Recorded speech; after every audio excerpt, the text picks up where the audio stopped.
मयताच्या हृदयास triple vessel डिसीजचा गंभीर आजार असल्यामुळे मृत्यू झाल्याचं त्यात दिलेलं आहे। पर्यंत कोणता मंत्री कोणता आमदार खोटं बोलला नाही। माझ्या बघण्यात आणि ह्या ऐकण्यात ह्या महाराष्ट्रामध्ये पहिला मंत्री बघितले मी खोटं बोलणार की मृत्यू हा coronary artery disease with acute coronary syndrome यामुळे झालेला आहे। फडणवीस साहेब म्हणतात तुमच्या मुलाला हार्ट अटॅक आला असा आलाय तसं, हे सगळं खोटं आहे। त्या दुर्दैवी मृत्यूच्या प्रकरणामध्ये या ठिकाणी काही मुद्दे मांडण्यात आले। मी पुन्हा सभागृहाला सांगू इच्छितो की याच्यामध्ये ओपिनियन्स वेगवेगळे आले। पहिल्यांदा जे काही कारण दिलंय शॉक फॉलोइंग मल्टिपल इंजुरीज असं कारण दिलेलं आहे आणि हिस्टोपॅथॉलॉजीचा जो रिपोर्ट आहे त्यामध्ये मयताच्या हृदयास ट्रिपल वेसल डिसीजचा गंभीर आजार असल्यामुळे मृत्यू झाल्याचं त्यात दिलेलं आहे आणि म्हणून ह्या दोन वेगवेगळे ओपिनियन आल्यामुळे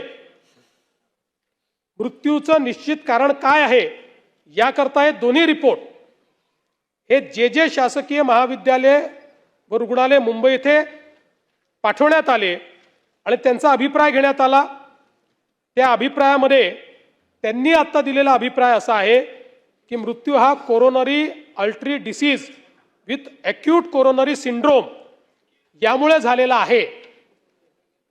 त्यामुळे हा काही निष्कर्ष सरकारने काढलेला नाही, हा निष्कर्ष हा जेने दिलेला आहे। तथापि अजूनही सरकार याच्यात अंतिम निष्कर्षाला आलेलं नाही। या संदर्भात एक आपण कमिशन नेमलेलं आहे, त्या कमिशनचा रिपोर्ट आल्यानंतरच या संदर्भातला अंतिम निर्णय घेण्यात येईल।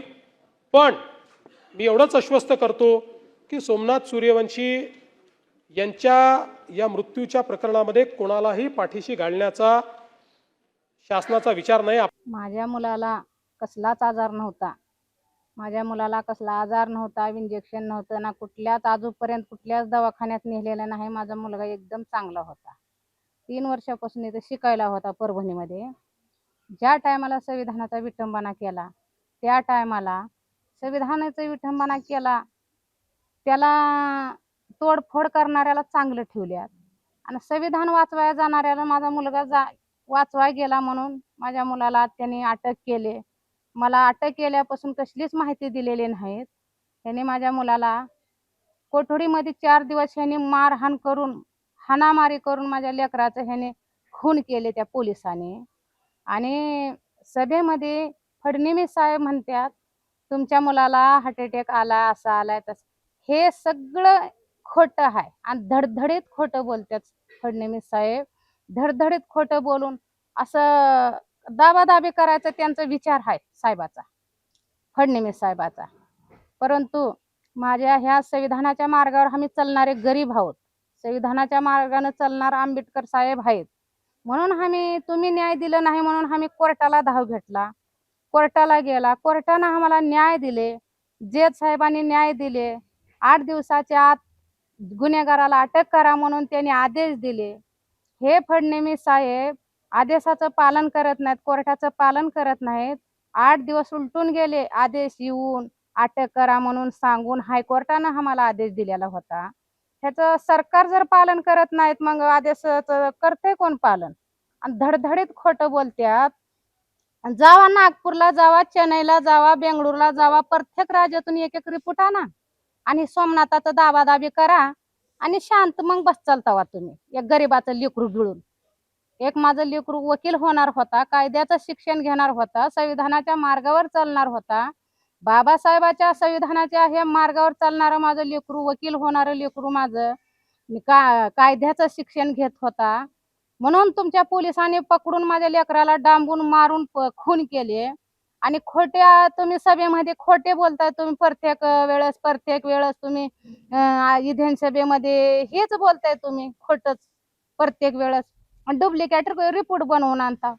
हे मला काही तुमचं बोलणं हे तुमचं एकच आहे बोलणं, हे पाठीशी आरोपीला पाठीशी घालायचं तुमचं बोलणं आहे साहेब। परंतु एक तुम्ही गरिबाला न्याय द्या.